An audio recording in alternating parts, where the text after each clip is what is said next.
नय सूत्र जम जानेन वियप्पम सुयभेयं वत्थु अंश संगहणं तम इह नयं पौत्रं नाणी पुनतेन नाणेन जम्हान नयेन विना होई नरस्य सियवाय परिवत्ति तम्हासो बोहवो एयन्तं हन्तु कामेन धम्मविहीनो सुखं तन्नाच्छेयं जलेन जहरहितो तहयः वंशै मूढो नयरयो दौवनिच्छित्ति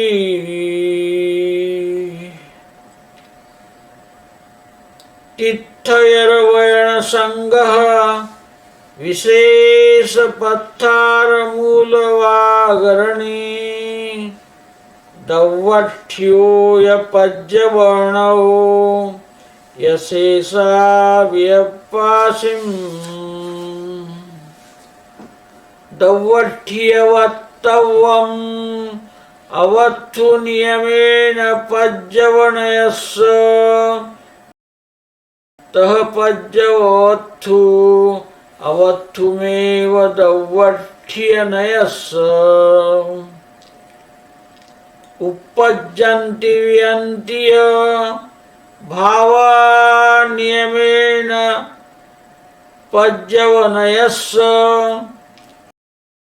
दौवठ्यस्य सवं सयानुपन्नमविनट्ठम्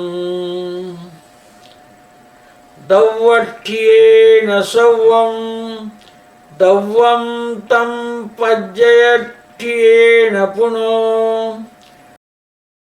हवदीय अन्नमनन्नं तत्काले तन्मयत्तादो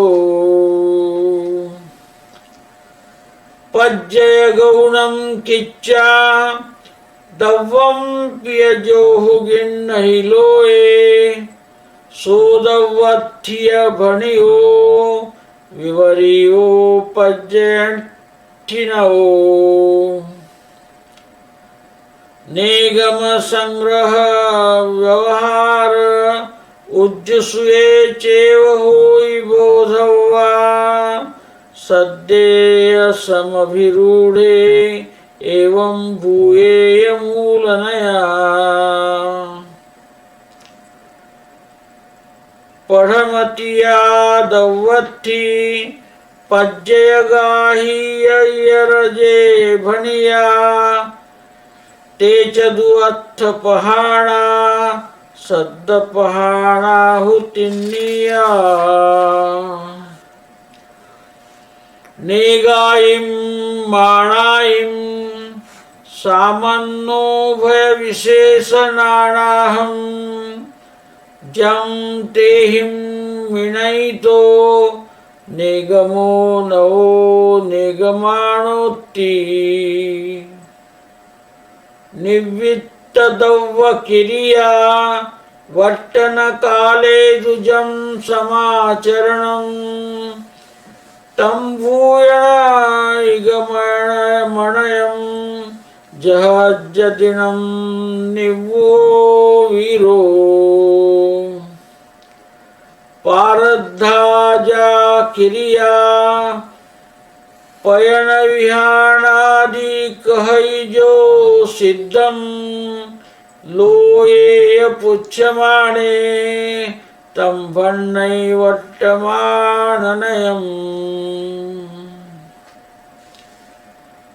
निप्पन्नमिव पयन्पदी भाविपदर्थं नरो अणिपन्नम् अपत्थे जहपत्थं भण्णैषु भाविनैगमोत्तिनवो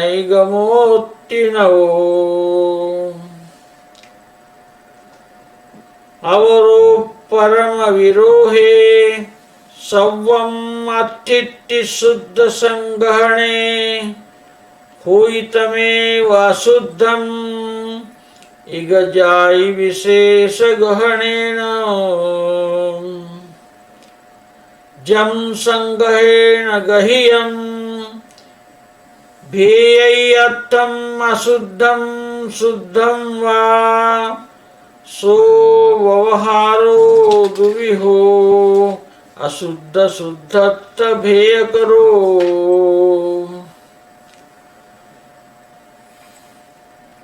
जो ए समयवट्टी गिन्नैदव्ये धुवत्त पज्जायं सूर्युसुप्तो सुमो सव्वं पिसद्दं जहाखणियम् मनुयाय पज्जाओ मनुसोत्ति सगट्ठिदिषु वट्टन्तो जो भणैतावकालं सोथूलो होइरुसुप्तो सवणं सपैसतेनं वसप्पैवत्तु जं तवो सद्दो तस्सत्थ परिग्रहो नवो विसद्दोति हेउव जो वट्टनं न मन्नई एयत्ते भिन्दलिङ्गायिनं सो सद्दणो भणियो नेवो पुस्साय आणजहा अहवा सिद्धे सद्दे कीरैजं किंपि अर्थवहरणं तं खलु सद्दे विषयं देवो सद्देन जदेवो सद्दारूढो अर्थो अर्थारूढो तयेव पुनः सद्दो भणय्य समविरूढो जह इदं पुरंदरो सक्को एवं जह सद्दत्तो संतो भुवो सदन्नहा भुवो तेनेवं भूयनो सद्दत्थ परो विशेषेण जम जम करे कम्मं देहि मनवयनकाय चेष्टादो तम तम खुदानामजुत्तो एवं भूवो हवेशनो।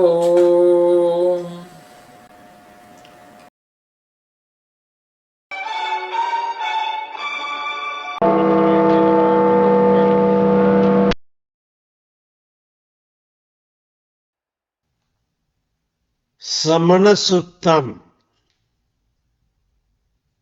Chapter 39, Percepts on Viewpoint, Naya Sutra, English Rendering, Sutra 690. The thought activity which grasps only one aspect of an object with the aid of scriptures is called Naya.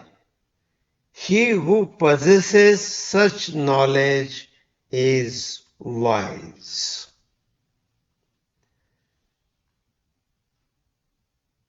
Gatha 691.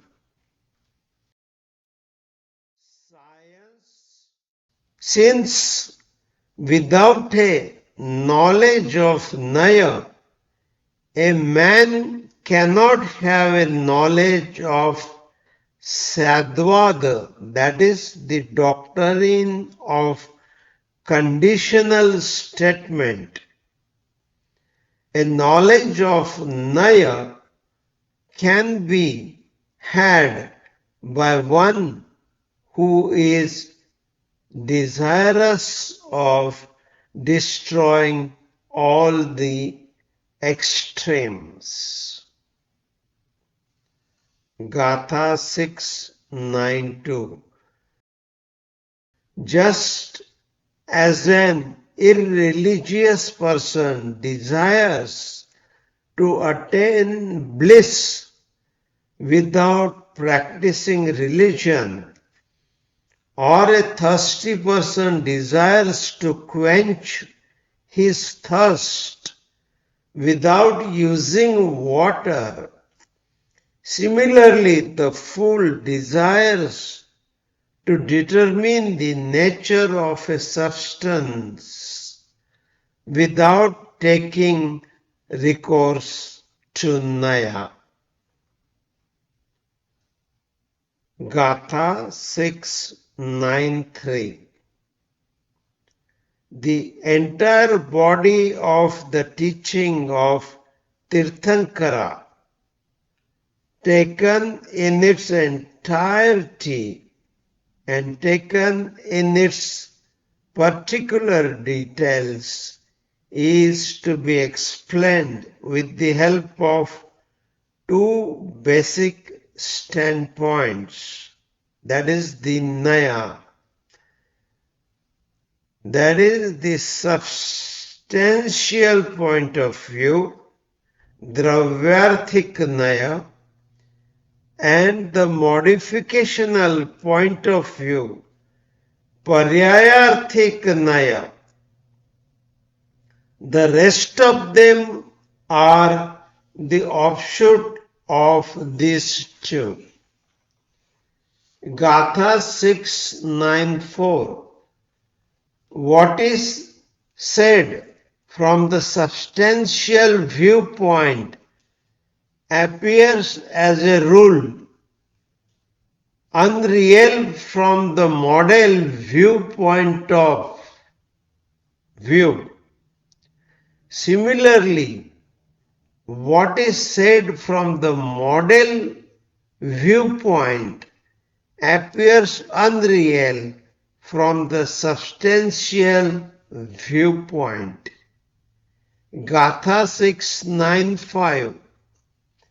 From the modal viewpoint, things necessarily originate and perish, but from the substantial viewpoint, there is neither origination nor destruction. Gatha 696. From substantial point of view, everything is of the form of substance, always remaining the same. But from modal viewpoint, everything differs from time to time. From each particular standpoint, a thing appears to its corresponding form. Gatha 697. The standpoint which gives secondary status to the modes and only grasps the substance is called substantial viewpoint, while the opposite to it is called modal viewpoint. Gatha 698. Naigam samagraha vyavahara rijusutra shabda samabhirudha and evam bhuta. These are the 7 basic standpoints. Gatha 699. The first 3 fall under the category of substantial viewpoint, while the remaining four come under the model viewpoint. Among these seven, the first four give eminence to meaning, while the remaining three to the world. Gatha 700. Nayagama. Naya deals with both the aspects of a thing, that is, generic as well as specific aspects, as the case might be. In order to know this, it knows the thing in its various forms. Gatha 701. Nigama Naya is of the three kinds according to the three tenses: the past, the present, and the future. Gatha 702. To describe the work as has been done, when asked the moment it has been started, is known as the Vartamana Naigamanaya. For example, the food is said to have been cooked when the cooking has just been started. Gatha 703. To say that an act which is to be performed in the future has been completed, though incomplete, is an example of Bhavishya Naigamanaya. That is, when a person is about to start, we say he has done it.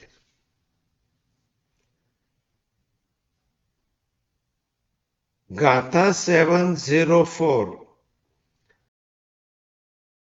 There are two kinds of Samagrahanaya: Shuddha Samagrahanaya and Ashuddha Samagrahanaya. In Shuddha Samagrahanaya, we accept only one common characteristics of things, exercise, ignoring all the mutual conflicting characteristics, while in Ashuddha Sangrahanaya, we accept the generic class characteristics of things. Gatha 705. That which distinguishes between the pure synthetic approach and impure synthetic approach about the things is called Vyavharanaya. The Vyavharanaya is further of two types: complete distinguishing and incomplete distinguishing. Gatha 706. The Naya which grasps the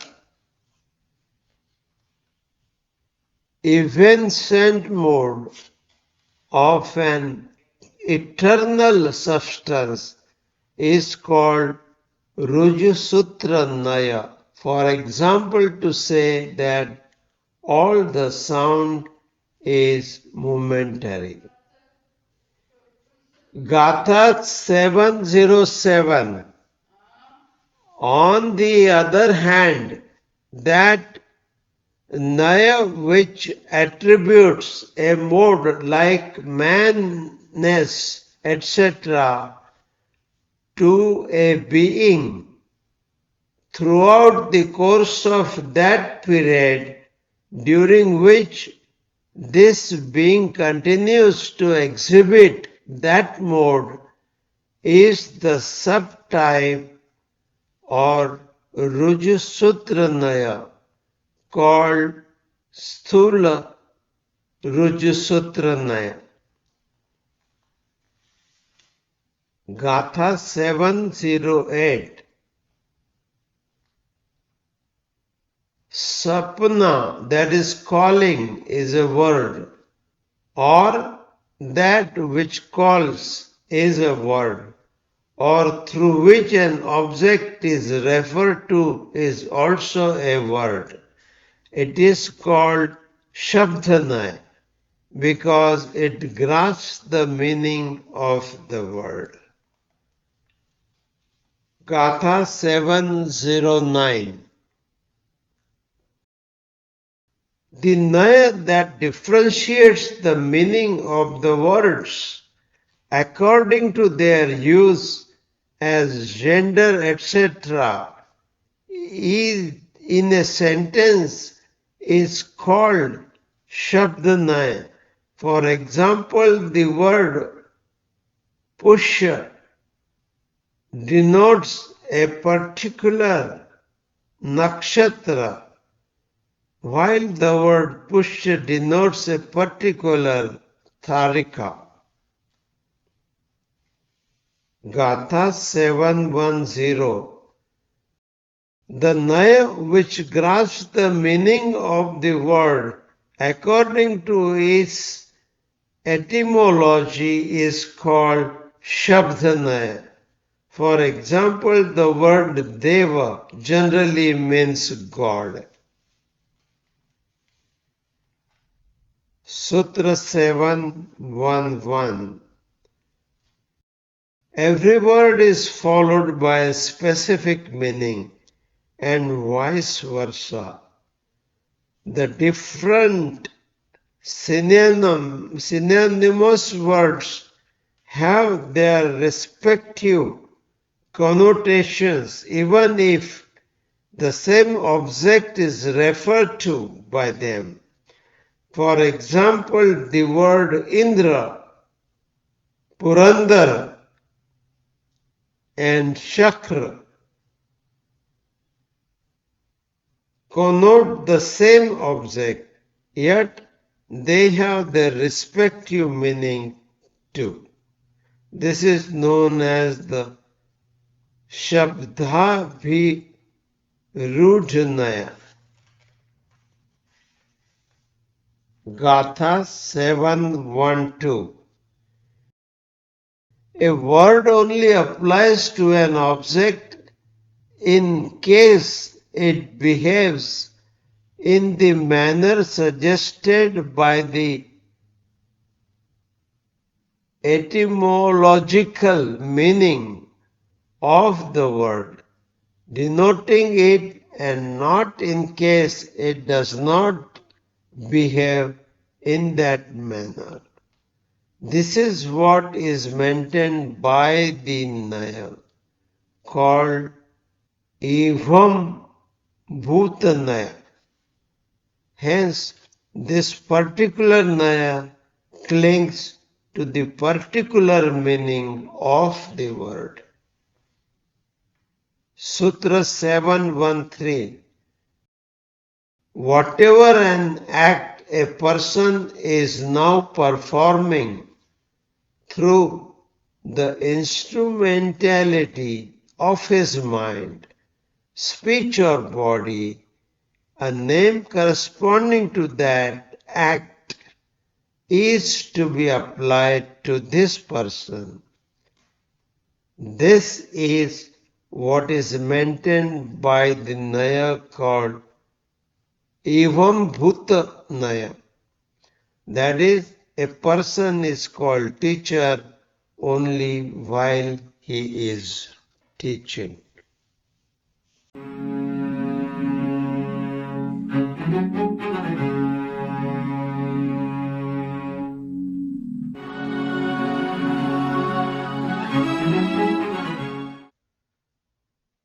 Samana Suttam. सूत्र 39 नया सूत्र Hindi rendering गाथा 690 श्रुत ज्ञान के आश्रय से युक्त वस्तु के अंश को ग्रहण करने वाले ज्ञानी के विकल्प को नय कहते हैं। उस ज्ञान से जो युक्त है वह ज्ञानी है। सूत्र 691 नय के बिना मनुष्य को स्याद्वाद का बोध नहीं होता। अतः जो एकांत का या एकांत आग्रह का परिहार करना चाहता है उसे नय को अवश्य जानना चाहिए। सूत्र 692 जैसे धर्म विहीन मनुष्य सुख चाहता है या कोई जल के बिना अपनी प्यास बुझाना चाहता है, वैसे ही मूढ़ जन नय के बिना द्रव्य के स्वरूप का निश्चय करना चाहते हैं। गाथा 693 तीर्थंकरों के वचन दो प्रकार के हैं, सामान्य और विशेष। दोनों प्रकार के वचनों की राशियों के संग्रह के मूल प्रतिपादक नय भी दो ही है, द्रव्यार्थिक नय और पर्यायार्थिक नय। शेष सब नय इन दोनों से ही अवान्तर भेद है।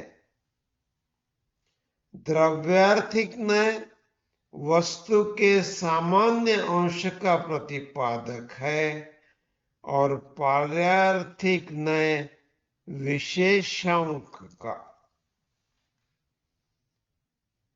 गाथा 694 द्रव्यार्थिक नय का वक्तव्य सामान्यांश पर्यायार्थिक नय के लिए नियमता अवस्तु है और पर्यायार्थिक नय को विषयभूत वस्तु विशेषांक द्रव्यार्थिक नय के लिए अवस्तु है। गाथा 695 पर्यायार्थिक नय की दृष्टि से पदार्थ नियमतः उत्पन्न होते हैं और नष्ट होते हैं, और द्रव्यार्थिक नय की दृष्टि से सकल पदार्थ सदैव अनुत्पन्न और अविनाशी होते हैं। गाथा 696 द्रव्यार्थिक नय से सभी द्रव्य है और पर्यायार्थिक नय से वह अन्य अन्य है, क्योंकि जिस समय में जिस नय से वस्तु को देखते हैं उस समय वह वस्तु उसी रूप में दृष्टि गोचर होती है। गाथा 697 जो ज्ञान पर्याय को गौण करके लोक में द्रव्य का ही ग्रहण करता है उसे द्रव्यार्थिक नय कहा गया है, और जो द्रव्य को गौण करके पर्याय को ही ग्रहण करता है उसे पर्यायार्थिक नय कहा गया है। गाथा 698। द्रव्यार्थिक और पर्यायार्थिक नय के भेदरूप मूल नय 7 है। नैगम, संग्रह, व्यवहार, रुजुसूत्र, शब्द, समभिरूढ़ तथा एवं भूत। गाथा 699। इसमें से प्रथम 3 नय द्रव्यार्थिक है और शेष 4 नय पर्यायार्थिक है। 7 में से पहले 4 का नय अर्थ प्रधान है और अंतिम 3 नय शब्द प्रधान है। गाथा 700। सामान्य ज्ञान और विशेष ज्ञान तथा उभय ज्ञान रूप से जो अनेक मान लोक में प्रचलित है उन्हें जिसके द्वारा जाना जाता है वह नैगम नय है। इसीलिए इसे नैक मान अर्थात विविध रूप से जानना कहा गया है। गाथा 701। भूत, वर्तमान और भविष्य के भेद से नैगम में 3 प्रकार के हैं। जो द्रव्य का कार्य भूतकाल में समाप्त हो चुका हो उसका वर्तमान काल पे आरोपण करना नैगम्य है। जैसे हजारों वर्ष पूर्व हुए भगवान महावीर के निर्वाण के लिए निर्माण अमावस्या के दिन कहना कि आज वीर भगवान का निर्वाण हुआ है। गाथा 702। जिस कार्य को वो अभी प्रारंभ ही किया है उसके बारे में लोगों के पूछने पर पूरा हुआ कहना। जैसे भोजन बनाना प्रारंभ करने पर ही यह कहना कि आज भात बनाया है, यह वर्तमान नैगम्य है। गाथा 703। जो कार्य भविष्य में होने वाला है उसके निष्पन्न न होने पर भी निष्पन्न हुआ कहना भावी नैगम्य है। जैसे जो अभी गया नहीं है उसके लिए कहना कि वह गया है। गाथा 704। संग्रह नय के 2 भेद है, शुद्ध संग्रह नय और अशुद्ध संग्रह नय। शुद्ध संग्रह नय में परस्पर में विरोध न करके सतरूप में सबका ग्रहण होता है। उसमें से एक जाति विशेष को ग्रहण करने से वही अशुद्ध संग्रह नय होता है। गाथा 705। जो संग्रह नय के द्वारा गृहीत शुद्ध अथवा अशुद्ध अर्थ का भेद करता है वह व्यवहार नय है। यह भी 2 प्रकार का है, एक अशुद्धार्थ भेदक और दूसरा शुद्धार्थ भेदक। गाथा 706। जो द्रव्य में एक समयवर्ती यानी कि वर्तमान अध्रुव पर्याय को ग्रहण करता है उसे सूक्ष्म रुजु सूत्र न कहते हैं। जैसे सब शब्द क्षणिक है।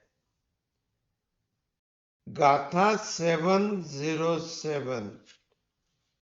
और जो अभी स्थिति पर्यंत रहने वालों मनुष्यादि पर्यायों को उतने समय तक एक मनुष्य रूप से ग्रहण करता है वह स्थूल रुजुनय सूत्र है। गाथा 708। शपन अर्थात आह्वान शब्द है अथवा जो शपति अर्थात आह्वान करता है वह शब्द है अथवा शप्यते जिसके द्वारा वस्तु को कहा जाता है वह शब्द है।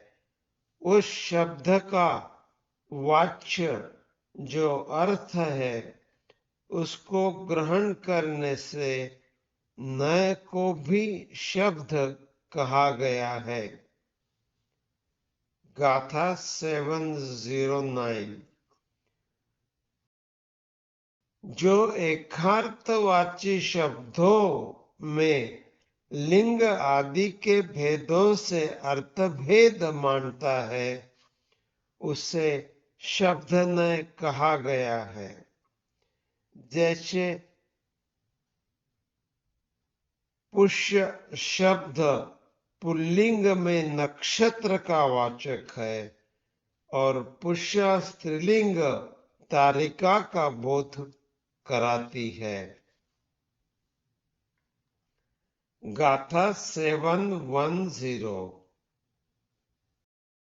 अथवा व्याकरण से सिद्ध शब्द में अर्थ का ही व्यवहार किया जाता है उसी अर्थ को उस शब्द के द्वारा ग्रहण करना शब्द नय है।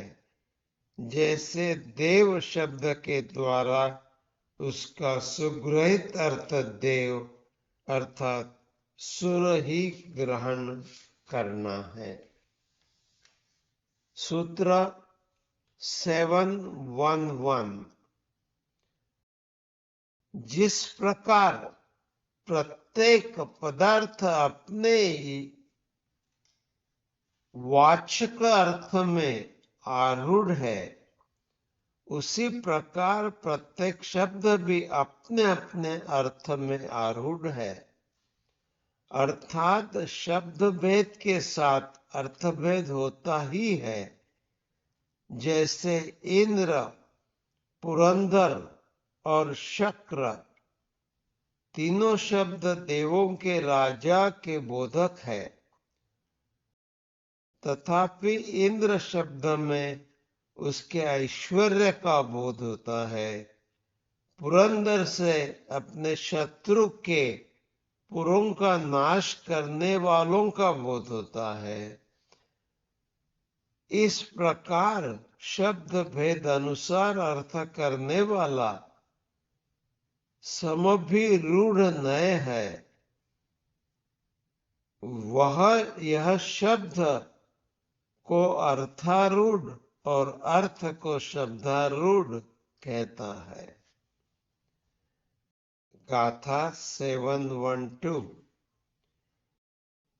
एवं अर्थात जैसे शब्दार्थ हो उसी रूप में जो व्यवहृत होता है वह भूत अर्थात विद्यमान है और जो शब्दार्थ से अन्यथा है वह अभूत अर्थात अविद्यमान है।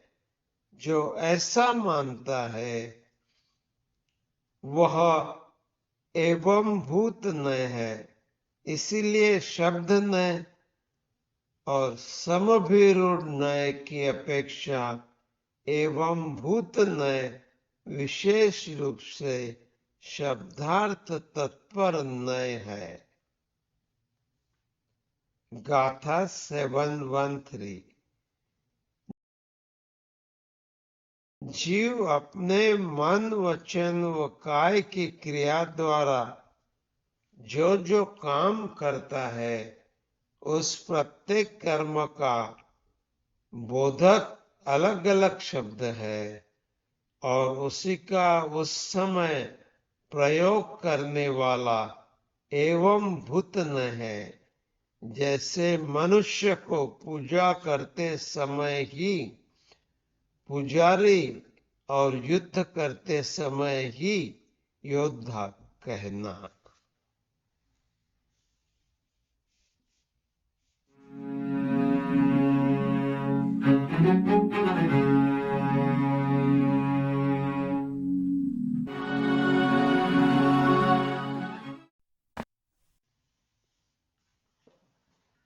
श्रमण सुत्तम सूत्र 39। नय सूत्र संस्कृत रेंडरिंग गाथा 690।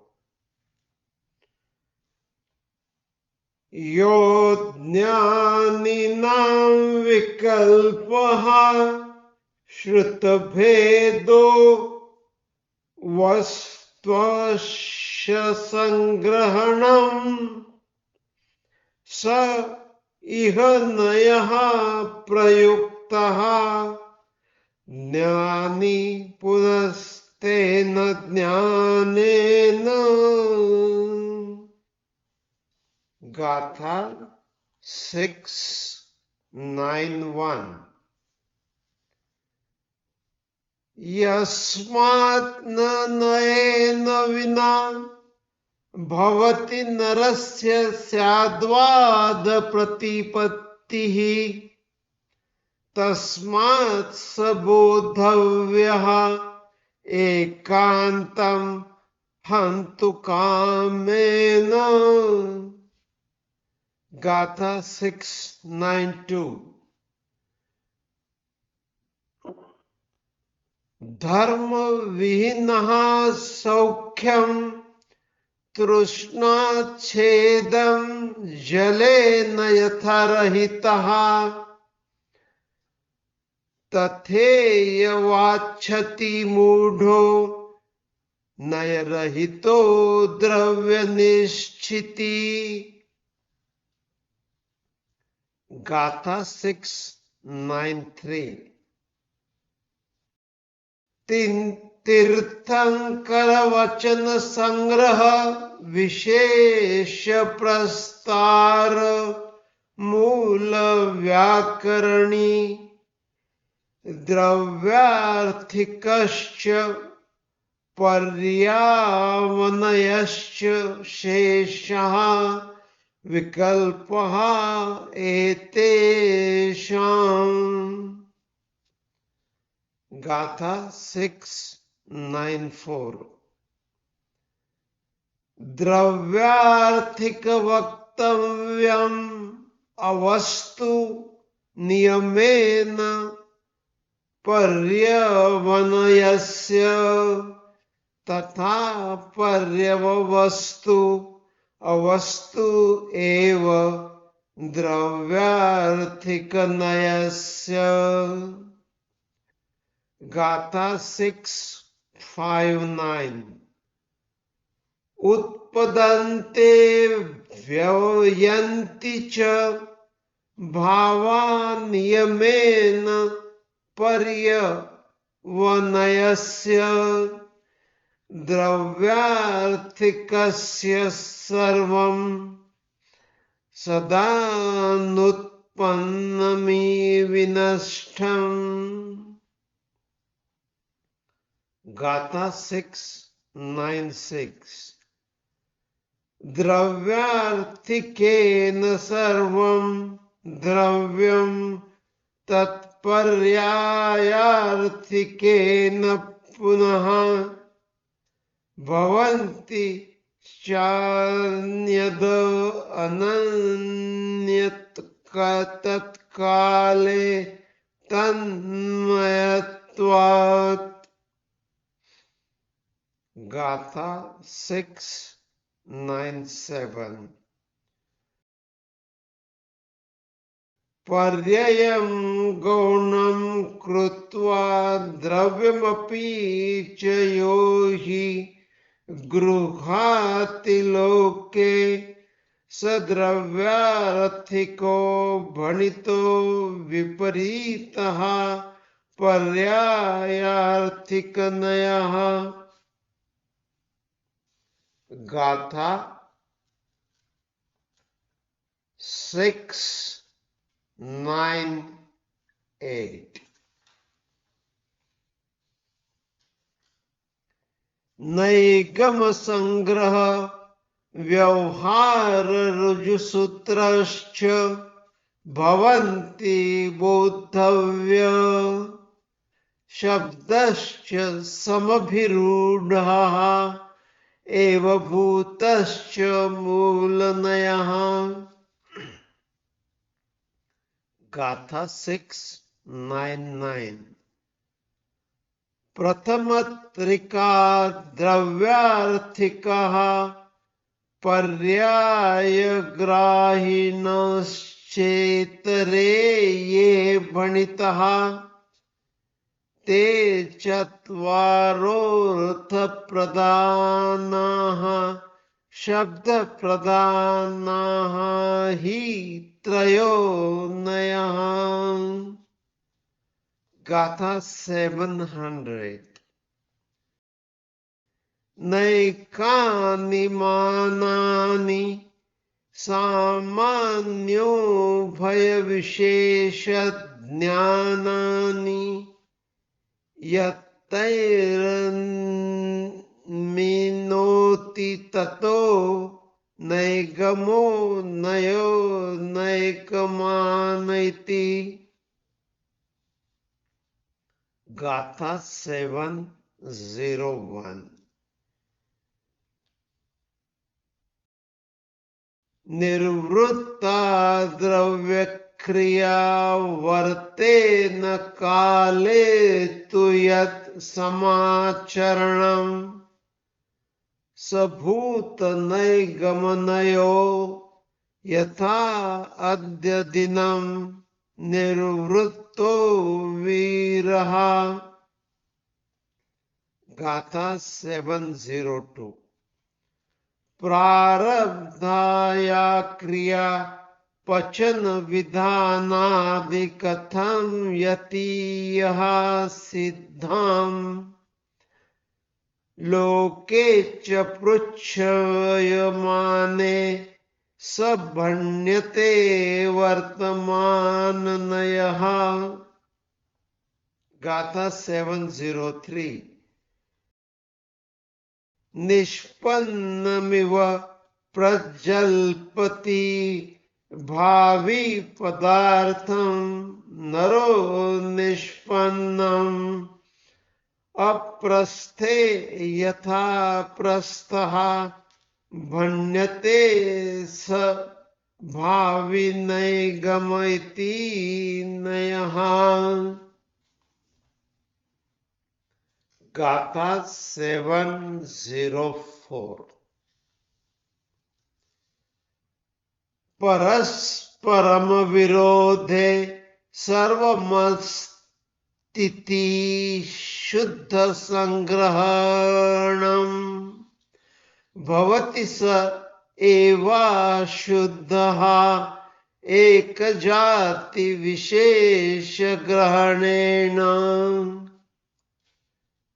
गाथा 705।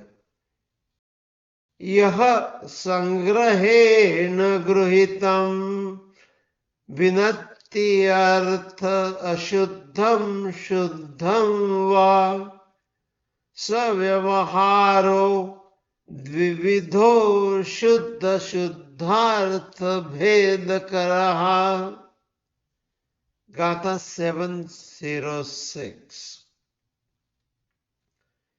यह एक समयवर्तिनम गृह्णाति द्रव्ये ध्रुवत्व पर्यायम् स ऋजुनयसूत्रः सूक्ष्मः सर्वोऽपि शब्दः यथा क्षणिकः।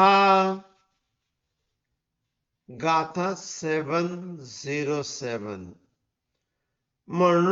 मनुजादिक पर्यायो मनुष्य इति स्वकस्थितिषु वर्तमानः य भणति तावत् कालं स स्थूलो भवति ऋजुसूत्रः। गाथा 708। शपणं शपति सतेन वा शप्यते वस्तु यत् ततः शब्दः तस्यार्थ परिग्रहतो नयोऽपि शब्द इति हेतुरिवः। गाथा 709। यो वर्तनं च मन्यते एकार्थे भिन्नलिङ्गादीनां स शब्दनयो वणितः नेह पुष्यादीनां यथा। गाथा 710। अथवा सिद्धः शब्दः करोति यत् किमपि अर्थव्यवहारणं तत् खलु शब्दस्य विषया देवः शब्देन यथा देवः। गाथा 711। शब्दारूढोऽर्थो अर्थारूढस्तथैव पुनः शब्दः भणति इव समाभिरूढो यथा इंद्र पुरंदर शुक्रः। गाथा 712। एवं यथा शब्दार्थः सन् भूतस्तन्नथा भूतः तन्नैव भूतनयः शब्दार्थपरो विशेषण। गाथा 713। यद् यत् कुरुते कर्मं देहि मनोवचनकाय चेष्टातः तत् तत् खलु नामयुक्तः एवं भूतो भवेत् स यः नयः।